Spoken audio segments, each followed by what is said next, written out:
Se você tem um namorado que consome pornografia, se case com ele sim. Esse aqui é a parte 2 do programa que começou semana passada. Se você não viu o programa anterior, calma, ainda não vá lá, assista esse e depois você volta e assista o anterior. Se você está esperando o que nós temos para falar nessa semana, porque você já acompanhou o último programa, então assiste a vinheta aí, já deixa seu like, se inscreve aqui no canal e bora dar sequência então.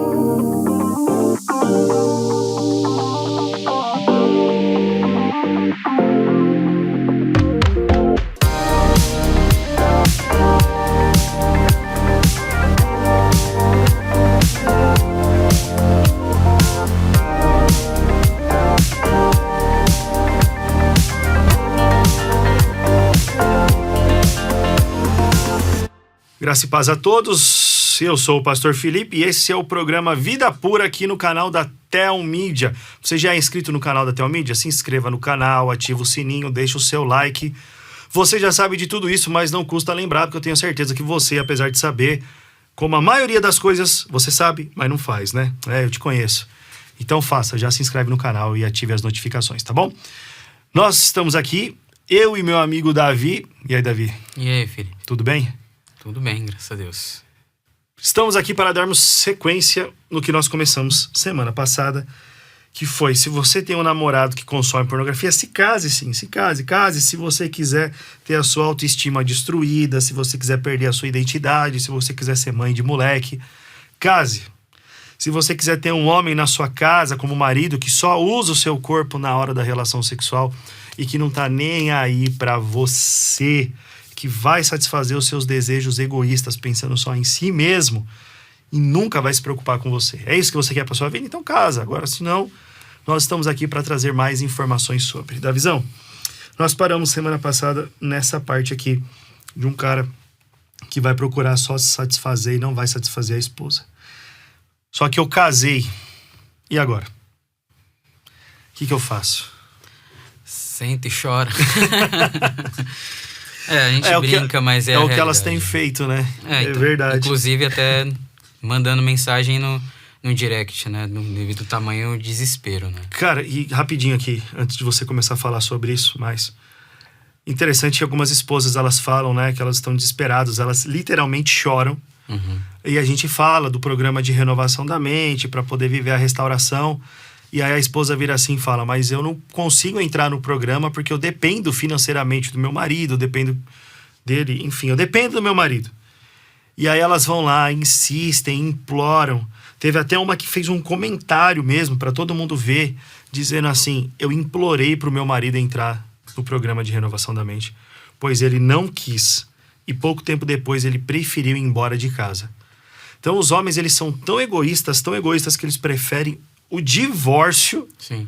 do que ter um casamento restaurado. E isso tem, vou ser sincero pra você, tem impactado muito o meu coração, porque o temor a Deus, ele é nitidamente, ele tá cada vez menor na sociedade, tá deixando de existir assim, gradativamente. Eu lembro de Jesus falando, porventura achará fé na terra o Filho do Homem quando este voltar. Não sei quanto tempo nós temos ainda nesse mundo caído, mas que parece que as coisas estão caminhando pro fim, parece. Que fé se tornou algo prostituído também, né, Felipe? Fé se tornou, eu tenho fé, eu acredito em Deus. E não é só isso, né? Fé é algo que precisa ser desenvolvido. E nós estamos aí falando justamente da realidade de um homem que não vive segundo fé. Pelo menos não em Deus. Porque se ele vivesse segundo a fé em Deus, ele se submeteria à vontade de Deus. E aí a gente tá com uma esposa. E a gente tá com duas pessoas aí agora, né? Uma que quer um ambiente de restauração dentro de casa e uma pessoa que não quer. E aí? O que deve ser feito? Bom, ela, pelo marido, ela não pode fazer nada que cabe a ele fazer. Mas há aquilo que ela pode fazer pelo próprio processo dela. Pelo próprio relacionamento dela, tanto com Deus quanto com ela mesma, né? Com a forma como ela está enxergando a vida. Se ela é mãe, ela tem filhos em casa. O marido não quer viver a restauração, mas os filhos também não estão isentos de futuramente acabarem também sendo marcados por esse mundo pornificado. Ela, se o marido não quer viver o processo, ela pode viver esse processo também, não só enquanto esposa, mas também enquanto mãe, para se armar de ferramentas, para cuidar dos seus filhos futuramente. Enfim, o que ela pode fazer por ela, né, nesse momento. Por enquanto ainda não dá para fazer nada pelo cara mesmo. Então, das duas, uma. Ou divorcia, ou permanece no casamento. Mas se permanece no casamento, tem como permanecer agora buscando um coração diferente, né? Então, assim, nós temos várias esposas que entram, inclusive, no programa de renovação da mente. 60% das mulheres casadas que entram no programa entram, a princípio, sem seus maridos. Sim. Porque os caras não tomam atitude, mas elas entram. E o que nós temos visto? O coração dessas mulheres sendo transformados. A visão delas sendo transformados. Esses pontos que essa esposa trouxe sendo transformados. A visão da autoestima, do valor, do amor próprio. Ela passa a se recusar a ser esse objeto de masturbação. Porque, vamos lembrar, Felipe, que Hebreus 13:4 diz, conservem puro o leito conjugal. O leito conjugal é um lugar de adoração ao Senhor. E aí pensa, tá uma pessoa aqui que quer honrar a Deus e uma pessoa que não quer. Não tem como honra e desonra comungarem num altar de adoração ao Senhor. Então ela vai tomar a atitude de, não, enquanto você não viver a restauração, eu também não vou me entregar a você sexualmente. Não vou me entregar a você sexualmente. Porque eu não quero comungar com alguém que não está vindo para esse altar de adoração, que é a nossa cama. O sexo foi criado por Deus para a glória de Deus também. Eu não quero que comungar com alguém que não está vindo com esse mesmo propósito, com essa mesma motivação. Porque quando Paulo fala lá, em 1 Coríntios 6, fujam da imoralidade, ele fala, eu vou pegar os meus membros, que são membros de Cristo, e entregar a uma prostituta. Paulo não está falando ali de um contexto que só dá para aplicar com pessoas que não são casadas e estão em fornicação. Pensa, o marido dela não é um prostituto? Ele não está se prostituindo? Sim. Como é que ela vai pegar os membros dela, o corpo dela, que é templo do Espírito Santo, e entregar para um prostituto? Então olha só quanta coisa muda no coração dessa esposa e ela passa a não mais viver em função dessa dor, dessa mágoa, dessa ferida, dessas consequências destrutivas desse marido idólatra e pornificado. Ela passa agora a viver em função do que Deus tem para ela. E isso muda tudo. E aí o que a gente tem visto também, em muitas dessas esposas aí que entram a princípio sem seus maridos, o que a gente vê depois? Vários maridos também passam a se constrangerem pelo testemunho dessas esposas, porque eles começam a perceber algo nelas, que eu queria até que você comentasse, que você fala bastante sobre isso, até nas redes sociais tem falado sobre isso, e é muito importante. Ele começa a perceber nela uma diferença que é marcada pela indiferença agora dela em relação ao vício dele. É verdade. Cara, muita coisa que você falou aí, né? Muito, muito bom. Esse lance da indiferença é porque a esposa, ela tende a reagir ao vício do marido brigando, gritando, querendo se impor, chorando muitas vezes na frente dele, rastreando o celular dele. Deixa eu ver o que tem no seu celular aí, deixa eu ver o que você tá fazendo.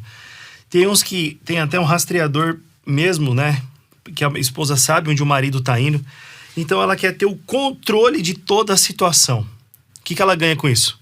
Mentira e manipulação da parte do marido. O marido mente o tempo todo, o marido manipula o tempo todo. Por quê? Porque quem tá no controle, na verdade, é ele. Enquanto a esposa se deixa levar emocionalmente pela situação, quem controla é o marido.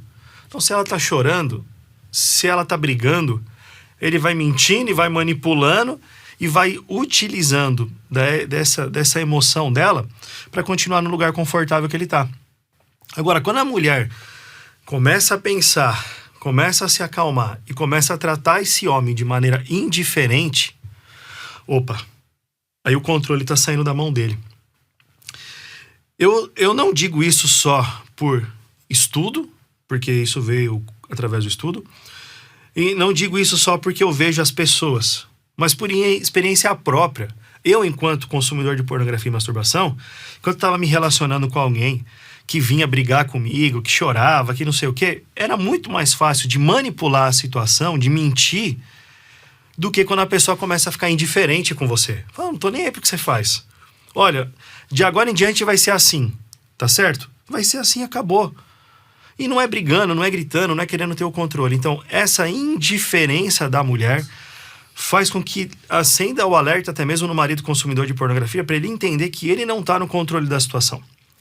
E se a esposa conseguir ser indiferente, ela vai conseguir colocar em prática tudo que você falou até aqui nesse programa.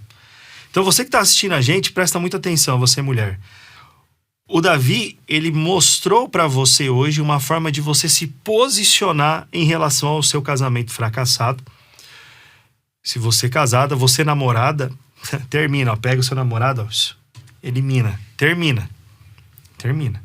Mas você casada, o Davi mostrou uma série de comportamentos, que é o que as nossas alunas do programa de renovação da mente têm aprendido, que você pode aplicar dentro do seu casamento. Mas isso não vai poder ser a base de grito, de choro, de discussão. Vai ter que ser na base da indiferença. Você precisa ser sábia.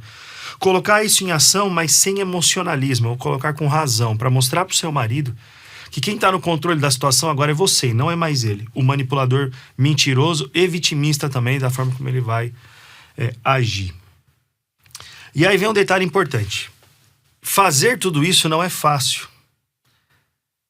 E é nessa hora que o seu pastor deve entrar em cena para te auxiliar, tanto para te orientar e conduzir situações, como também para confrontar o seu marido viciado em pornografia.